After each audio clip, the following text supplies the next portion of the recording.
and by the driller's statements, they're looking at the rest of the county. Now, many, or at least one that I know of, has been permitted to take 980,000 gallons of water a day out of Tunkhannock Creek. That would be in Susquehanna County before it gets to Wyoming County.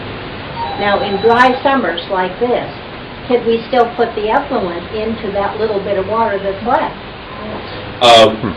Yeah, I'm not going to comment on the Marcellus. I do. Yeah, no, but I'm familiar talking with about that. how much is being taken out.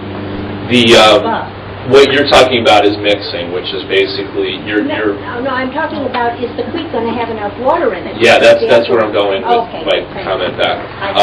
What you're talking about is mixing, which is basically when you have a central sewer plant, as Arrowhead does, that I'm very familiar with, and we've upgraded the whole plant.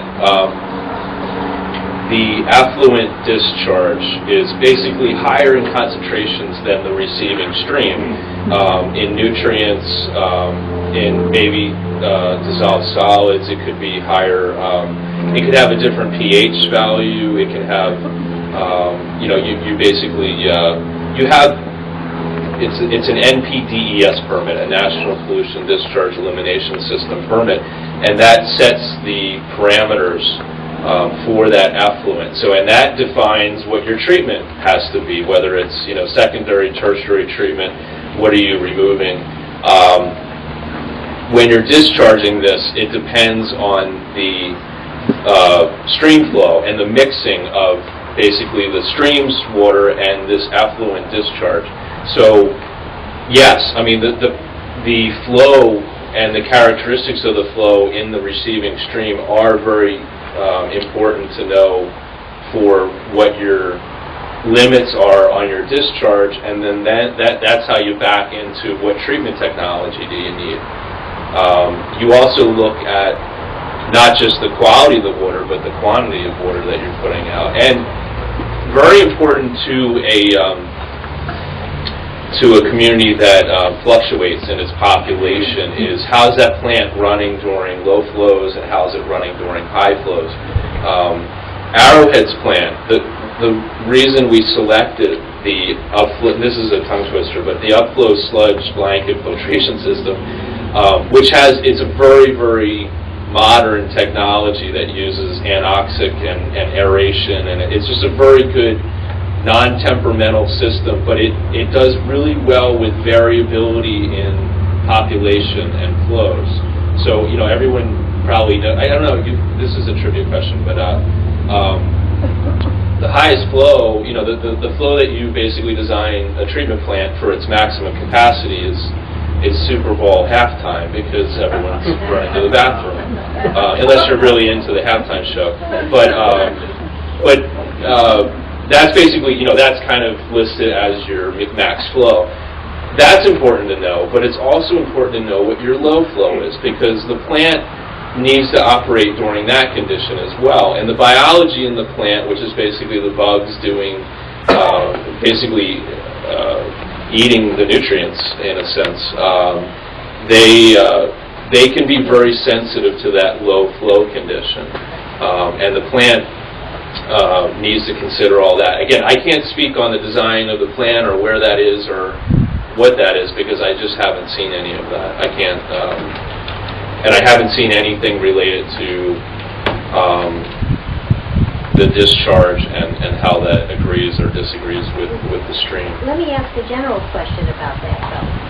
Would there be times when conceivably there's not, and this is just across the board, it's a general question, not specific, because the system isn't designed, as you say. I don't know if it's been designed. But if it got low, partly because it's dry, but not low enough to keep them from pulling out 1 million gallons almost for frac water, would we have to hold that effluent for a certain amount of time? And would we have to design for that? Just objectively, generally speaking. Yeah, there's two things. One, whoever, this is DEP basically, that's regulating stream withdrawals, stream discharges, those type of things. They should be certainly, whenever they're looking at a new input or a new extraction from the stream, they need to look at that condition. Is there already a wastewater treatment plant discharging that they would have to maintain a certain low flow, 7Q10? That's basically, the design parameters around the release. But would there be, these sort of newer withdrawals, and so that needs to be considered. That's what I can say now. That's something that DEP basically gives the consultant back in terms of here's what you have to meet, or we can't have any more withdrawals here because we're now we're overtaxing the system, those type of things. As far as holding your discharge, I don't see that likely, but in the case of Arrowhead, they have what's called an equalization tank. So instead of having, everyone gets up sort of, roughly within a 3-hour period, let's say, that's, certainly a surge to the plant, and then people go to work, or they go, they do their thing, and then, let's say lunchtime might have a higher peak, and then people are getting back to their homes, they're having dinner, or they're getting ready to settle down, and there's another peak, and then, usually 2 o'clock in the morning, there's not a whole lot of people using the facilities. And, it goes into, there isn't just a constant flow going on. What an equalization tank does is basically takes those flows and it buffers it. It basically banks the water and then lets it out to the treatment plant in a more steady rate, and that's better for the plant's operation. That's what an EQ tank does. Thank you. Let me go back to this and then I'll go to you. Go ahead. Okay. So, for our situation here, if you're saying that when you looked at the data, you felt that it was not substantial enough to go forward with a plan, how would one do a proper needs survey? Or if you were making recommendations at this point to us as a community, saying that this plan is kind of up in the air at this point, what would you recommend, and how would you do it properly? What steps would you take? I definitely have someone that has a SEO certification, the sewage enforcement officer. It doesn't have to be someone that works for the municipality, but I definitely, just the note taking and the, the forms that I'm looking at are just so poorly completed. That's an important part, is what you witnessed, if you interviewed someone, who that person was, the date, the time, and again, the weather conditions. If I'm reviewing this, I shouldn't have to go back in the weather record and see if that particular date that the system was evaluated, did it rain a day before, did it rain 2 weeks before. Systems will perform, differently depending on high groundwater, depending on saturation, different things like that. So, was there a condition that, there was a whole crowd of people using that house at that day? I don't know. And not all that can be gleaned every single inspection, but you're looking for those type of details. If you're saying something is, potentially failing, you need to say, kind of why, you need to give an idea maybe why, or what's your suspicion, or, maybe you write down, we don't really know what's going on here, that type of thing. That's the most important thing, is having someone qualified. Now, it did appear that someone that I would consider not qualified was doing some of these, or at least assisting on some of these evaluations. So, the record's clear that, someone got paid that, as far as I'm concerned, doesn't have the credentials to make this evaluation. Now, is that person just assisting or what? I don't know, but that's in the record, and I have, it makes me wonder what was going on. So. Have you evaluated the form? I think we should start and make sure that the form requires and asks the correct questions, so we will get the right information. Yeah, the form is minimal. Again, I think the form needs to have some ability that each location you can write down some details. When I see written for the size of the lot and it just says a lot, and I don't know what that exactly meant, but it certainly wasn't the size of the lot. those are the kinds of things I kind of cringe when I see that, because that's,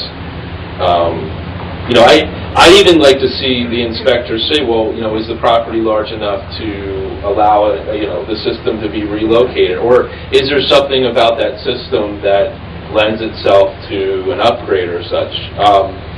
What's important here, I think, and I want to go into that, is a record should be developed over time anyway. When I was reviewing records for septic systems in Arrowhead Lake, and again, we're talking about 4,400 lots. Not all of them are built on, let's say 2,700 are built on, but that's a good number of properties. And you have 2 municipalities. What do I do when I first start up a 537 plan? Is I go in and I research. What does that municipality have in the way of records? Well, I went into Tobyhanna Township. They pull out their books and they give me the last 10 years of SEO records, the sewage enforcement officer. So what I'm looking for is, were their systems repaired? Was there a complaint of odor by a neighbor? Was there something to indicate failing systems? There was kind of a, I guess you'd call it urban legend, but it's not urban. But there was this suspicion that there were a lot of failing systems. I looked over 10 years of records for Tobyhanna Township, and other than maybe 2 or somewhere in that neighborhood, the only thing that was most of the cases of some kind of repair had to do with the holding tank. They were, basically leaking, or they were past their. Again, these lots have been around for a while, so they were past their useful life, and a new, let's say, concrete tank was installed. But there wasn't. If you're looking to support something in terms of failing systems, the record was very clear that there just wasn't good support for that. Are there systems out there that no one knows about? Sure. Are there systems that people have to baby and basically not flush the toilet when they're running the washer and running the dishwasher and all that stuff? I'm sure there's a couple of those. But if you were doing a needs analysis, this was not good support for doing something different than the on-lots. When I went to Coolball Township, again, we asked for the records. The records recently weren't so great, and unlike Tobyhanna Township, Coolball did not have a septic management plan, which was something they were to have back in the 90s, and DEP has since got very upset with them in terms of not having a septic management plan, and they are now, as part of this 537 process, adopting a septic management plan. So there was a period of time, and I had to go back 10 years to the 10 years of record before the last 10 years. But again, we were not finding, and it was during, an 80s building boom and stuff, and that was pretty clear in the record. But again, we were not seeing records of failing systems. So when you're doing a needs analysis, it's not just now. It's not like, 2007 that you just go out and you evaluate things. You look at your past records. Now, if the township has no septic management plan, they're probably, well, Coolball did inspections anyway on complaints, but they didn't have a septic management plan. They didn't have a, let's say, a 3-year, 5-year, 7-year rotation period where they take a look at some systems. But that means the record's just not that good. So if you're doing an evaluation for a needs survey and you don't have any background, that you don't have any SEO inspection records, if you don't have a septic management plan, it makes it even that much more essential when you're doing those inspections that you do it very methodically, you do it with great detail, and you provide a lot of information on it. So again, that's another reason why sort of a quick I was there, and a couple notes on it isn't really strong to support another method. You had a question? Yeah. Did the 537 plan include any estimated costs between any other alternatives at all, aside from a centralized sewer system? I just didn't see any alternatives. No costs, no... No. The other thing that was very missing, I'm sorry to interrupt you, The other thing that, and you just jogged my memory of this, what's really important now in 537 plans, whether you're doing a special study or the full municipality, is having the mapping to support it. I didn't find any figures. I didn't find, again, they may exist, but I wasn't presented with anything. When the 537 plans I worked on, GIS now is a really powerful tool where you're looking at, geology, soils, you're looking at a whole water resources, the locations of things, the spatial relationship, and what's sewered or what's not in the case of Arrowhead, but where wetland areas are, where different things are happening, where are these couple systems that were deemed by the municipality as failing? What systems have been installed? And there's a couple systems in Arrowhead, on-lot systems, that are drip irrigation. Someone didn't want a turkey mound on their front yard. They wanted, a flat piece of ground, so they put in a drip irrigation system, which is certainly a good alternative for an on-lot system. But you need that kind of that kind of analysis. It's not just pretty maps. It's not just saying, here's where we are. You're using that in your engineering and your evaluation. Yeah, follow-up question. Was there any mention in the 537 of an aggressive pumping system for on-lot systems that we have now? What would the effects be if there was an aggressive, like, annual pumping of tanks? I don't recall seeing any reference to that. Mm-hmm. I don't recall. Would that be a viable alternative for the lake? Well, that would go into a septic management plan. Would be just what you're talking about. Would be frequency of pump outs, inspections. Mm-hmm. What happens when something is evaluated and looks like there's something malfunctioning? It doesn't mean tear up your system and build a new system. It means, is there something just not working right? Is there a little repair that needs to be done or something like that? The other thing, Arrowhead, they're in a special protection water. It's part of the Lehigh, and they're in a high quality stream.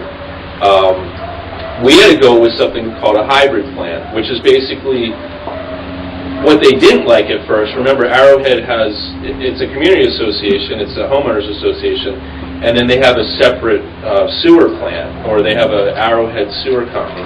So there's a little bit of competing interest there, because the sewer plan, of course, tap-in fees and running lines, and then having annual fees for sewers. That keeps the utility, and it's not a utility, it's a private company, but it keeps that private company in operation. They can, they're making money, and that's a good thing. In a high-quality watershed, you have to look at these alternatives pretty seriously. What we came up with is called a hybrid plan, and it's been something that's been used in the last, let's say, 8 years. And a hybrid plan is something that says you're going to do an on-lot system. If you show that it can't work, there's soils won't allow it, high groundwater, high bedrock, whatever it is. Then the SEO says there is no alternative here. Then you connect to a central sewer system, which Arrowhead already has. So it's good for Arrowhead in terms of what you were talking about. Again, if the aquifer was directly connected, it would even be more powerful. But people in Arrowhead have to go with on-lot, and then the backup is central sewer. There is a plant. Lines are not run through the community, and the demand based on where lots are not perking, and then based on where there's failures, legitimate failures, that's where they're going to run lines, and they won't have to go into a major capital. I mean, they have room to go a little bigger, and then they don't, because they hit the special protection, and that's basically, it would take like an act of God to go to a higher discharge. So you have this buffer, you have a finite treatment capacity. They're going to use that capacity wisely, because they don't want to connect everyone, and then there'll be some people they can't connect. So what they're going to do is, with this hybrid idea, is they're going to keep with on-lots, And again, when those don't work, then they have the backup of connecting to the wastewater treatment plant. About that, does everybody pay for the sewer system even though they're not on it? In No. the hybrid system? No, it's a separate, there are deeds that have a right in them to tie in. There are people that don't have that will have to pay a tap-in fee, and then there's an annual fee. So, no, I mean, it doesn't cost the people that have on-lot for these different improvements. That's why it's set up as a separate corporation, in part, and liability reasons too. I'd like to return to Hetty's question in a sense, and this reflects the fact I'm a city boy. Didn't grow up in the country. If I'm an SEO, what would I look for if I weren't doing an invasive test? I'd look for odor. I'd look for standing water with odor or just standing water. I'd look for excess growth of vegetation. Would I look at the distance of the field from the lake?